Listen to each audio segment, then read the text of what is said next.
I'm speaking today on behalf of the life-saving movement, but I would also like to note that Ross or Poe and Andy were also committed members of many other community organisations in and around the Port Campbell area. At this point, I would like to pass on to Poe's wife Val, Andy's partner Amber, and Andy's siblings, and Poe's sister Maria, the sincere condolences of the life-saving movement worldwide. We at Life Saving Victoria have been contacted by Prince Michael of Kent, the patron of the Royal Life Saving Society, Surf Life Saving Australia, and the state organisations and multiple clubs, Royal Life Saving Australia and its state branches, the International Life Saving Federation in the Asia Pacific region, the United States Surf Life Saving Association, the Californian Surf Life Saving Association, Surf Life Saving New Zealand, the Royal National Lifeboat Institute of the UK, Life Saving Society Canada, Life Saving South Africa, the Italian Swimming Federation Life Saving Section, and finally the Irish Water Safety Association. And I cannot tell you how many individual little services and clubs from places around the world that I don't even know where they are have contacted us to say that they send their condolences. I'd also like to note that since Easter Sunday, we've been inundated with calls from the Premier's office and from Minister Neville's office to make sure that everything that can be done is possibly done to make sure that it's as, under the circumstances, it's as easy as possible to get through this. I'm also speaking today as someone who knew and worked with Poe on a number of projects over 30 years.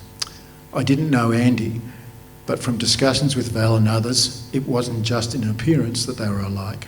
And if you've seen the photos, you'll know what I mean.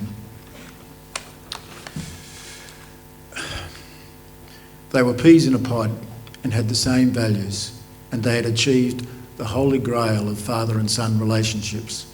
They were best of mates. I had the opportunity to catch up with Poe a couple of months ago. He told me with great pride that Andy had finally found a very good woman, and that Val and he would be moving into town and passing the farm on to Andy and Amber. So when I think of Poe, I suspect I'm reflecting on an older version of Andy. Poe was a deep, deep thinker. When working on a project, he would go to the last detail and then start again in case he had missed anything.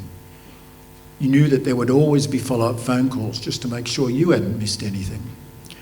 I'm sure that when Poe was working on a project, those dairy cows often felt very unloved as he turned his mind over and over on whatever the subject matter was.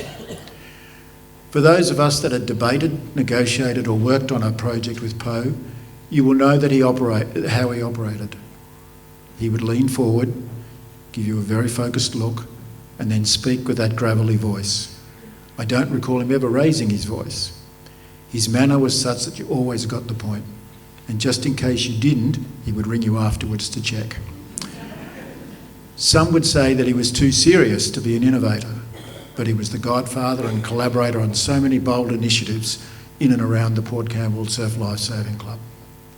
Some of these were the establishment of the club, the introduction of an inshore-offshore rescue service that would work up to 2 nautical miles offshore, the development of a one-off purpose-specific training manual for this craft, the Backpackers Hostel, the then very new and standard-setting clubhouse, and as Brett has shown you today, there was a glossy booklet that was titled a Marine Search and Rescue Training Map, but it was actually much more than that.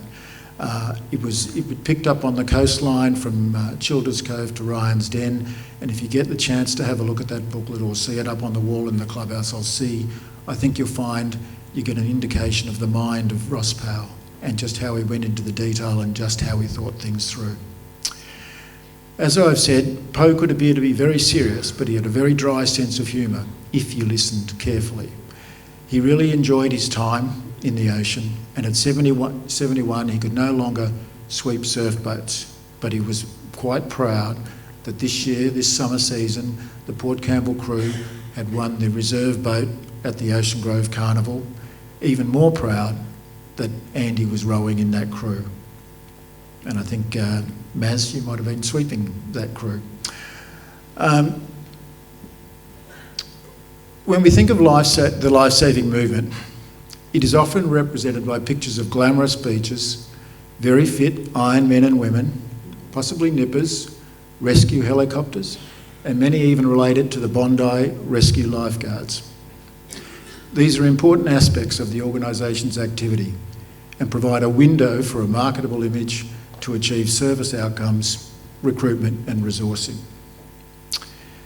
But if you take the time to consider a regional coastal town, permanent population of 400, mix it with over 1 million national and international tourists visiting annually the nearby 12 apostles, most with only the barest, if any, surf safety knowledge or skill, introduce the unrestrained powers of the Southern Ocean swell, remind everyone that this stretch of coast is called the Shipwreck Coast for good reason, recruit your lifesavers from local dairy farms, virtually self-fund the required offshore rescue craft, then I think you'll agree that you've actually found the soul of the life-saving movement.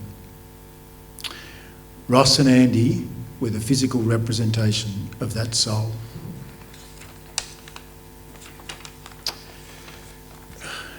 In closing, I note that when people have lived in and around the ocean for long periods of time, they acknowledge that it has a rhythm and a spirit. Poe and Andy will now forever be part of the spirit of the ocean in these parts. I look forward to the day when Fuzz's injuries have healed and to the point whereby he can move confidently in and around the water again. I look forward to him having an opportunity to feel the warmth of that spirit. Thank you.